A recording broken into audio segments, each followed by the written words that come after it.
ಇಲ್ಲಿವರೆಗೂ ನೀವು ಮಾಡಿದ ಕೆಲಸಕ್ಕೆ ನಿಮ್ಮ ಪೇಮೆಂಟ್.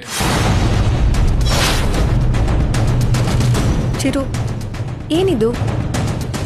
ಯಾಕೆ ಹೀಗೆ ಮಾಡ್ತಿದ್ದೀರಾ? ನೀವು ಹೀಗೆ ಮಾಡೋದು ನನ್ನ ಮನ್ಸಿಗೆ ತುಂಬ ಹರ್ಟ್ ಆಗ್ತಿದೆ. ನಾನು ಈ ದುಡ್ಡಿಗೋಸ್ಕರ ಇಷ್ಟೆಲ್ಲ ಕೆಲಸ ಮಾಡಿದೆ ಅಂತ ಅನ್ಕೋತಿದ್ದೀರಾ? ನೀವು ಯಾವುದಕ್ಕೆ ಬಂದಿದ್ದೀರೋ ಆ ಕೆಲಸ ಅಷ್ಟೇ ಮಾಡ್ಕೊಂಡು ಹೋಗಿದ್ರೆ ನಾನು ಈ ಚೆಕ್ ಕೊಟ್ಟು ನಿಮಗೆ ಹೋಗಿ ಅನ್ನೋ ಸಂದರ್ಭನೇ ಬರ್ತಿರ್ಲಿಲ್ಲ.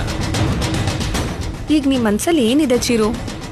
ನಾನೀಗಂತ ತಪ್ಪು ಏನು ಮಾಡಿದ್ದೀನಿ? ನನ್ನ ವರ್ಕಲ್ಲಿ ಏನಾದರೂ ತಪ್ಪಿದ್ರೆ ಹೇಳಿ, ಅದನ್ನು ಸರಿ ಮಾಡ್ಕೋತೀನಿ. ಈಗ ಅರ್ಧಕ್ಕೆ ಬಿಟ್ಟು ಹೋಗು ಅಂತ ಹೇಳಿದ್ರೆ ಯಾವ ನ್ಯಾಯ? ದಯವಿಟ್ಟು ಈ ಚೆಕ್ನ ಕೊಟ್ಟು ನನಗೆ ಅವಮಾನ ಮಾಡಬೇಡಿ. ಇವಾಗ ಈ ಚೆಕ್ ತಗೊಳ್ಳಿ. ಪೇಮೆಂಟ್ ಏನಾದರೂ ಕಮ್ಮಿ ಆದ್ರೆ ಹೇಳಿ, ಸ್ವಲ್ಪ ಸೇರಿಸ್ಕೊಡ್ತೀನಿ. ಏನ್ ಚಿರು, ಯಾವುದೋ ಆಟೋ ಡ್ರೈವರ್ಗೆ ಎಕ್ಸ್ಟ್ರಾ ಕೊಡ್ತೀನಿ ತಗೋ ಅಂತ ಹೇಳೋ ಹಾಗೆ ಹೇಳ್ತಿದ್ದೀರಲ್ಲ. ಮೊದಲು ನಾನು ಏನು ತಪ್ಪು ಮಾಡಿದೆ ಅಂತ ಹೇಳಿ ಅದನ್ನ ಸರಿ ಮಾಡ್ಕೋತೀನಿ. ಇನ್ಮೇಲೆ ಯಾವುದೇ ತಪ್ಪು ಆಗಬಾರ್ದು ಅಂತ ನಿರ್ಧಾರ